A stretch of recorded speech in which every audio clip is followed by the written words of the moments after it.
how many slides do you have? A lot of information. Okay, due to the graphic nature of the presentation, viewer discretion is advised. This is Human Trafficking by Yvette Pullom-Romero. If you don't see it, it's because you're not looking for it. That was a famous statement made by NotForSale.com. Today's objective is going to be to have an understanding of human trafficking, victims of human trafficking and predators, law enforcement involvement, and the strawberry fields in Oceanside, followed by a video by the Shania Davis Killer. What is human trafficking? Human trafficking is the smuggling, receiving, abduction, transporting, harboring, buying, or selling of a person by means of fraud, threats, coercion, for the purposes of commercial or sexual exploitation. It's considered today's modern-day slavery. There are more sex slaves today than in any time in history in the United States. And it's considered a human pandemic. This is a worldwide problem. As you can see, there are 7,000 to 2 million individuals trafficked annually. It's approximately 27 people are currently held in slavery worldwide. It is the most profitable organized crime in the world, profiting up to $70 billion.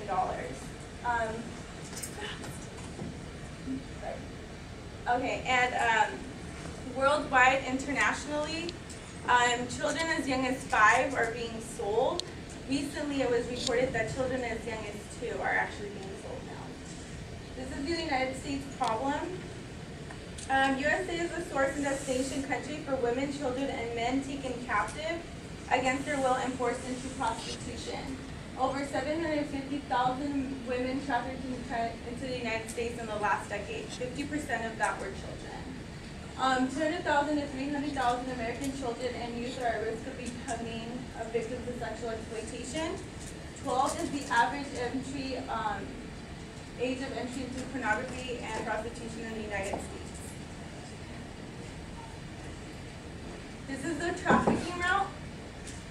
All of them lead into the United States. As you can see, there are many entries into the United States. The easiest way to get into the United States is from Tijuana, Mexico. A lot of the people that stay within their country are because they're sold by their parents or their family members, so they're kept into the country, inside the country, and they just don't have money to send them anywhere else.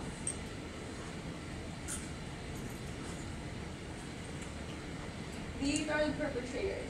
Friends, family, classmates, organized crime, local gangs, smugglers, pimps and madams, husbands, boyfriends, employers, former victims, and basically anyone. Predators can look too fast. Sorry. Predators can look like regular people. Pimps like to be called daddy and will have the girl's name tattoo their name on their bodies to claim that girl. Psychologically, the only thing that pimps have in common are power and control. And in 2006, as you guys can remember, that song "Hard Out Here for a Pimp" won an Academy Award. That song is in the movie Hustle and Flow, and it's usually just about the pimps becoming the victim and making themselves the victim, not victimizing their own victims and manipulating them to sexual exploitation. This is a sexually exploited child. She is between the ages 7 to 10 years old. She works in the Red District part of Thailand, and she is performing in a strip club. In the Red District part of Thailand and in many countries, it's for brothels, live sex shows, strip clubs, and children as young as 5 are actually forced to work in these environments. Why does human trafficking exist? International poverty has increased within the last 15 years. Globalization, increased international trade, and economic competition have created a demand for cheap labor. Most countries will overlook this crime because it brings a lot of profit into their country, so they'll just turn the other way. Traffickers profit because people are resellable and reusable. Unlike drugs and fire traffickers, human traffickers can continue to exploit their victims after the initial point of sale 20 to 30 times a day. And until recently, criminal penalties in countries were less severe than human traffickers than for arms or drug trafficking. And to touch on that, the middle fact, if you have a gram of drugs, you could sell it, and that's it. When you have a human, you could sell it, get it back, sell it again, get it back, and continue to sell it and make that profit off that same person. People are trafficked for prostitution, exotic dancing, servile marriages, personal sexual exploitation, criminal activities, domestic servitude, factory work, massage parlors, and nail salons, slave labor, and begging and street peddling. This girl is 12 years old when this picture is taken. She is forced into prostitution and into pornography as well as sex live shows. These are methods of control: starvation, confinement, beatings, torture, rapes, and gang rapes, threats of violence, victims and family members, force, drugs, alcohol, and other substance usage dependency. The above picture is actually taken from a victim survivor. She was rescued here in San Diego. She was beaten for over 2 hours with a wired hanger, and the leaders took turns beating her for the next 2 hours and had the other victims watch as she was being beat. She tried to escape, and that inflicted upon the other victim, and none of them actually wanted to escape after that.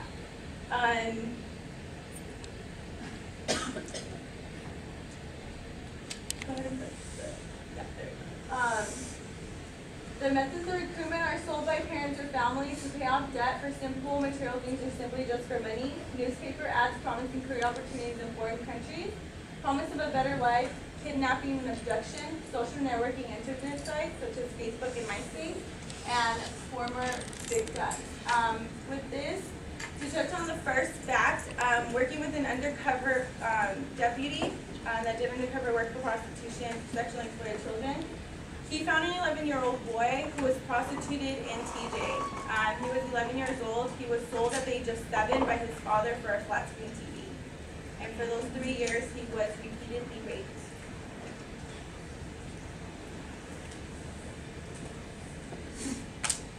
Who does human trafficking affect? A child, when beaten, will not fight back. So they're usually the ones that are most vulnerable to this exploitation. U.S. citizens and or foreign nationals, boys, girls, women, and men, runaway, homeless, prior physical and sexual abuse, people with little to no education, abandoned women, and children. Who do you guys think is more susceptible to being at risk, boys or girls? No. The fact is that it's boys. Boys are a higher demand. They are considered a delicacy. Unlike girls, they are quarantined. They are kept in captivity for 24 hours, 7 days a week. They are not allowed to go out. Once they reach that level to where they can go out, they are escorted by their pimps at all times. It's a high risk. It's higher than girls. Conditions trafficked persons may arrive in or worse leave. There are mental health and physical health. Victims will be forced to get abortions if they become pregnant.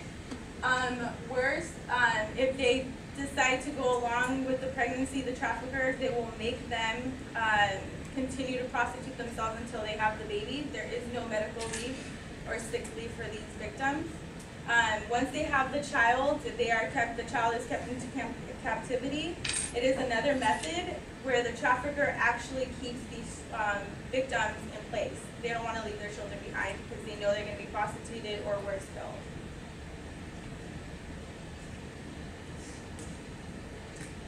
This is smuggling versus trafficking. Smuggling is an offense against the integrity of the United States borders, while trafficking is an offense against a person. It involves compelled labor or service. Traffickers may use smuggling as debt as means to control a victim. Traffickers maintain ongoing control over victims even after the border is crossed. Why victims don't come forward? Fears of retribution by traffickers, family, and friends. Lack of knowledge of service, rights, and laws. Lack of trust, shame, inability to speak English, and documented fear of deportation and fear or dislike of law enforcement. On that, there are corrupt police officers that work human trafficking. So they will get service from these children, as well as inflict fear upon them that if they leave or anything happens, they will get deported. The families are watched at all times. There was a victim who was taken nearby her home, and the trafficker said, hey, watch, in 2 minutes your brother's going to come out. Sure enough, the brother came out. They knew everything that the families were doing, and they knew that if they left, they would be killed. These are the strawberry fields. They're called the Reeds. They're actually in Oceanside. It's in North County. They're tents made out of bamboo sticks and have plastic bags tied around them for used condoms. Girls kept track of time with 8-timers. Johns from the strawberry fields right next to it would come in the local saw meet in Oceanside. Church located, there's actually a church located right across the street, like literally. No, don't skip. Oh. For that, can you go back? These girls are in these hooches. They're called hooches. They were between 7 and 10 years old. They were dressed in communion dresses because they were sold for their virginity. So they were put in these tents made out of bamboo. These people would come out. They would bid on their virginity. Virginity can go from a couple of $100 to a couple of $1,000. They got so much business, they started selling tacos right outside. They had buckets with ice, drinks, and water, and beer, and they had over 250 men serviced a day, from 8 to 2, and they had 50 girls. So this was the hot spot. It was actually taken down by Deputy Yvette Castro in, I believe, 2001. In 2000. These are the Trafficking Victim Protection Act of 2000. It just within the last decade passed by that it's against the law, it's against state law, federal law, for sex trafficking and labor trafficking. This is law enforcement and human trafficking. There are 42 human trafficking task forces around California, around the United States, which is, really good, but at the same time, it's a big thing that's going on, and there's only 42, and a lot of the other states don't have them yet. These are states with the anti-trafficking criminal provision. All of these states do, however, have the Amber Alert. The Amber Alert is when a child is abducted or kidnapped. They will send out a countrywide alert stating what the child was wearing last, who the child was seen with last, if there was a description of the person that abducted the child or a vehicle.